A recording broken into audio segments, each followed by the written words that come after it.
Episode 11. Her attention was drawn to the voice on the TV. She saw one Eric Stanton standing before the company's press conference podium. He looked very pissed off and unhappy.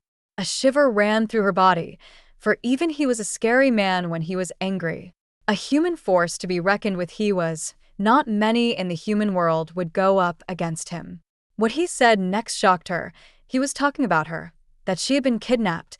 Then grainy footage of her being grabbed by two men outside of her apartment building, a cloth shoved over her face, and something injected into her neck with a large syringe before she had been dragged off into a dark-colored, unmarked van.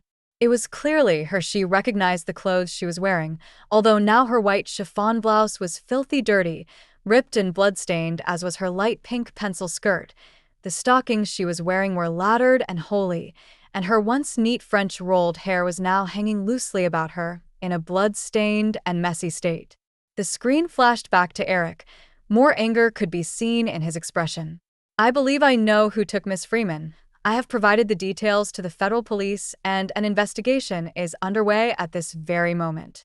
Eric raised his hand, and there in it was the black envelope that she had been sent by Alpha Nathan. Eric went on to read the contents of the letter to the press, and then gave the author's name, turned it around, and showed it to the camera, which zoomed in on it, so anyone watching the broadcast could read it for themselves. He continued, "Mr. Nathan Browning of Browning Corporation, I believe this letter is a threat directed at my employee J-Law.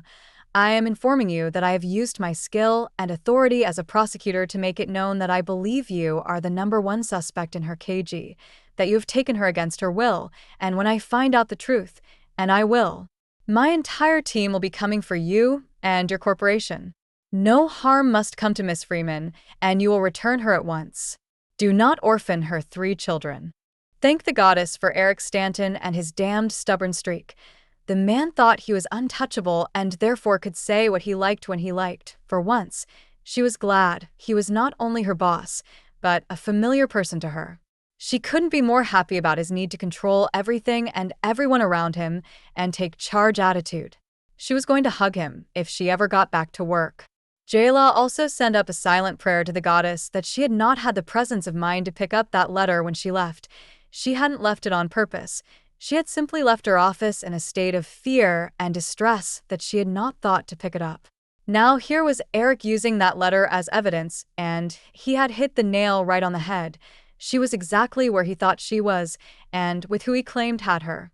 Though how the human federal police would retrieve her from Wolfen Society, she had no idea. The room went silent. The TV had been turned off. She heard Alpha Nathan curse out loud. Jackson huffed a moment later.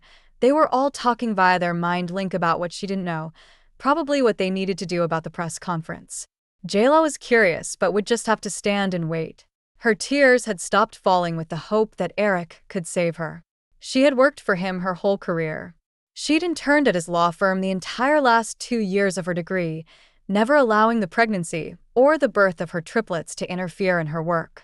He'd been more than shocked when he'd found out how pregnant she was and the long hours she was putting in anyway, working so hard to be his intern. She worked late into the nights, determined not to be weak in front of him. Determined not to lose her career, she needed it to support her children. Her dogged determination had intrigued him. She'd finished her degree at the top of her class. Even after giving birth to the triplets, she'd studied hard and continuously. He'd been more than surprised to know she could speak fluent Mandarin, French, and Korean. She had a knack for languages and was currently learning German in her spare time. Eric now knew that Tony and Lauren had stepped in to help her out, seeing as she didn't appear to have any family, kind of took her in as their own. J-Law had passed the bar exam, aced it actually, and he'd offered her a job as soon as the results were in. Now here he was trying to help her again. "Get the cuffs off of her," she heard Alpha Nathan snap, dragging her attention back to the present from her memories of Eric. Jackson produced a small key and turned her around to release the cuffs. The moment they were off, the burning of her skin stopped, and she rubbed her wrists to ease the pain. The only part of her not injured her hands, due to them being bound behind her the whole time. Jackson turned her face him, and J-Law watched his gray eyes glaze over again. She glanced at the 2 alphas in the room and noted they were all in a mind-link conversation. She was not bound, and no one was currently with eyes on her. Now or never, she thought to herself. Death wish it is. Jayla took a long, slow breath and steeled herself for the fight of her life. She slammed her knee into Jackson's groin as hard as she could. It caused her pain too, due to her injuries, and then she turned and ran as fast as she could from the office. The door was still open from when Alpha Blaine had burst into the room, and she knew from past experience the pack house front door was likely open as well, only ever closed when they locked up for the night.